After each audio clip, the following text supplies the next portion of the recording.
आज रायपुर में सभी पार्टियों के प्रत्याशियों ने नामांकन दाखिल किया। इस अवसर पर कांग्रेस के प्रत्याशी, भाजपा के प्रत्याशी, समाजवादी पार्टी के प्रत्याशी, जोगी कांग्रेस के प्रत्याशी एवं अन्य पार्टियों के प्रत्याशियों ने अपना नामांकन दाखिल किया। इस अवसर पर हमारे रिपोर्टर ने कुछ प्रत्याशियों से बातचीत की, जिसके रिपोर्ट हम आपको दिखे रहे हैं। हमारी रैली जो है निकलेगी हमारे आम आदमी पार्टी ऑफिस से और सभी चारों विधानसभा के प्रत्याशी वहाँ आएंगे और वहाँ से निकलते हुए हम लोग कालीबाड़ी मंदिर में आएंगे, काली माता मंदिर में, और वहाँ दर्शन करके फिर आएंगे।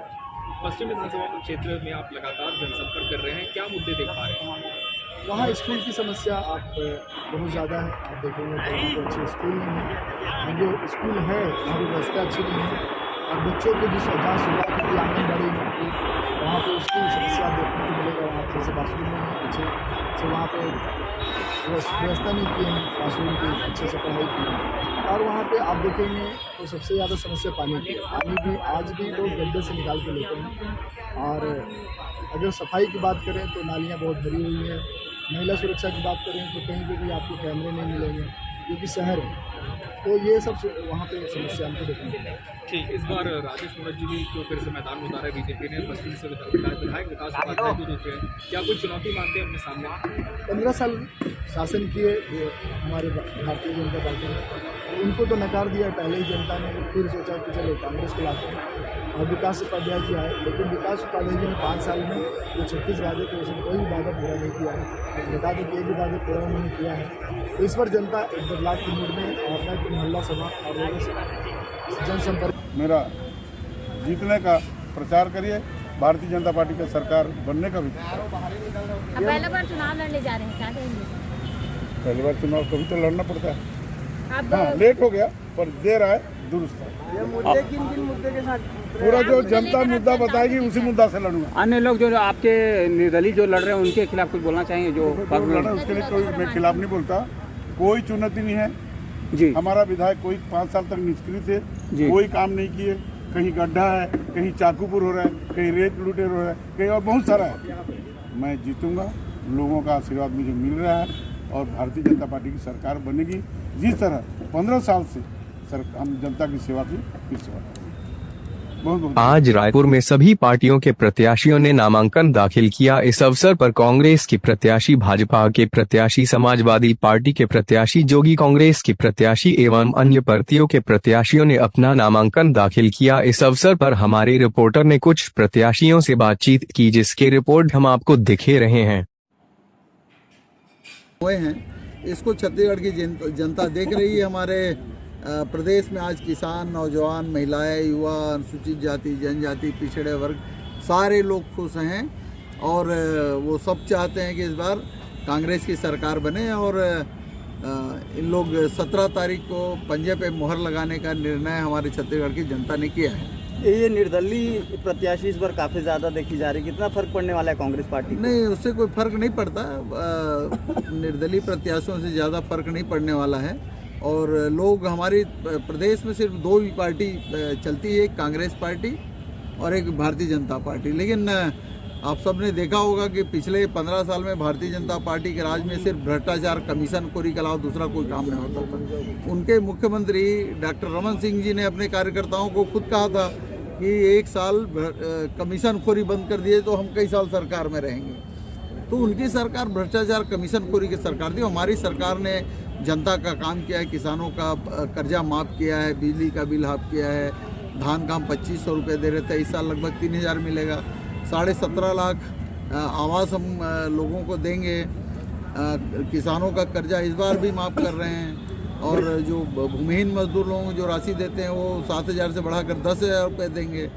जो गरीबों का इलाज के लिए 5 लाख तक के पैसे की ज़रूरत पड़ती थी, अब इस बार उसको बढ़ाकर सीधा 10 लाख हम लोगों ने कर दिया है। तो इससे आज छत्तीसगढ़ के लोग कांग्रेस की ओर देख रहे हैं और कांग्रेस के नेतृत्व में ही सरकार बनाना। बृजमोहन अग्रवाल ने कहा है कि छत्तीसगढ़ में जो 36 वायदे किए गए थे उनमें केवल 17 वायदे पूरे किए गए हैं। विधानसभा में हमने सवाल किया था।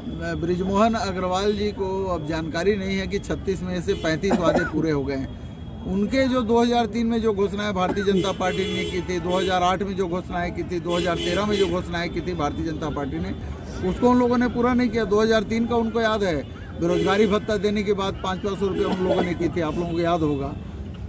किसानों का कर्जा माफ करने की बात उन लोगों ने कही थी, आदिवासियों को जर्सी गाय देने की बात उन लोगों ने कही थी, आदिवासी परिवार के एक व्यक्ति को नौकरी देने की बात उन लोगों ने घोषणा पत्र में कहा था। घोषणा क्या, वो तो संकल्प पत्र बनाया था, उसमें नहीं किया। किसानों को धोखा दिया, 2100 रुपया समर्थन मूल्य देने की बात उन लोगों ने की थी, 300 रुपया बोनस प्रतिवर्ष देने की बात की थी। ये उनकी घोषणा है जो उन लोगों ने पूरा नहीं किया।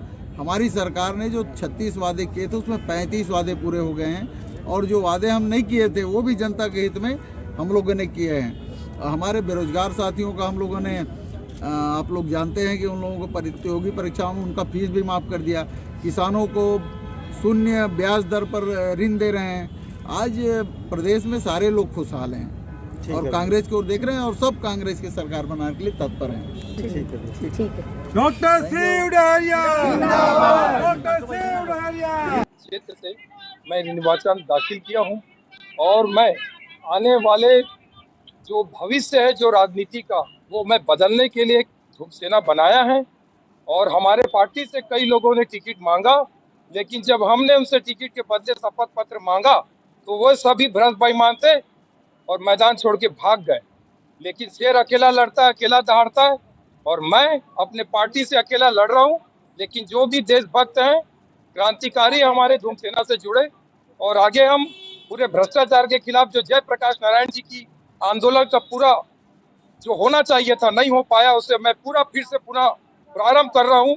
और शपथ पत्र नहीं तो वोट नहीं, शपथ पत्र नहीं तो राजकीय पद नहीं, ये अभियान चलाऊंगा। और अपने पार्टी के अंदर भी चलाता हूं, शपथ पत्र नहीं तो विधानसभा टिकट नहीं। और जो भी और आने वाले विधानसभा में मेरे से जितना हो सकता है, बृजमोहन अग्रवाल जी को मैं चुनौती दूंगा, और वो धर्म से लड़ेंगे। मैं अपनी ईमानदारी राजभक्ति से चुनाव लड़ूंगा। और मैं जो शपथ पत्र दिया हूं, मैं दावा करता हूं कि बृजमोहन अग्रवाल वैसा शपथ पत्र दे नहीं सकते। वो राजनीति छोड़ देंगे, लेकिन वैसा शपथ पत्र नहीं दे सकते। और यदि वो शपथ पत्र देंगे तो मैं अपना नामांकन वापस ले लूंगा, और पूरे विधानसभा में उनके साथ चल के मैं प्रचार करूंगा, प्रसार करूंगा कि बृजमोहन अग्रवाल जी को वोट दे। पिछले बार भी आपने चुनाव में नामांकन भरा था, उसका हक क्या हुआ था, यह कुछ मालूम है? मैं परिणाम का परवाह नहीं करता, कर्म के पर आधारित हूँ। मैं कर्म करता हूँ, परिणाम का करता नहीं। तो अभी आप कैसे जनता को अपनी ओर आकर्षित करेंगे? मैं शपथ पत्र नहीं तो वोट नहीं, शपथ पत्र नहीं राजकीय पद नहीं, इस तरीके से अभियान चलाऊंगा। लोगों को शपथ पत्र बांटूंगा, जो विधिवत होगा स्टाम्प पेपर पे नोटराइज के साथ, और एक नई तरीके से चुनाव लड़ूंगा। क्या जनाधार है आपके पास? मेरे पास अभी जनाधार नहीं, हमें जनाधार बनाना है, हमारी पार्टी नहीं है। धन्यवाद। और किसी को कोई सवाल?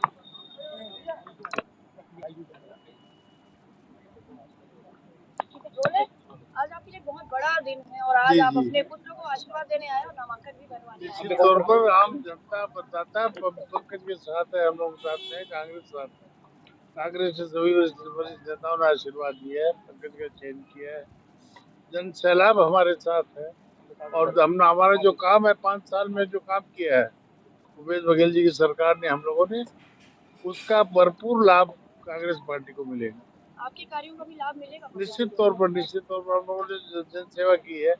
उदाहरण के तौर पर बताना चाहता हूँ, कोरोना काल में एक भी विरोधी दल का कोई आदमी, एक आदमी झांकने नहीं आया, चेहरा नहीं दिखा। केवल चुनाव आता तो आते हैं, चुनाव खत्म होता फिर लौट जाते हैं। तो ऐसे लोगों को वक्त नहीं होती, जनता सब समझती है, जनता सबक सिखाएगी। भाजपा लगातार आरोप लगा रही है भ्रष्टाचार का, उससे क्या कहेंगे आप? देखिए, भाजपा अपने गिरफ्तार में झांक के देखिए, पहले 15 साल में क्या किया भाजपा ने। रमन सिंह ने खुद कहा था कमिश्नर खोरी बंद करो, अपने कथन को तो याद कर ले पहले रमन सिंह। Thank you.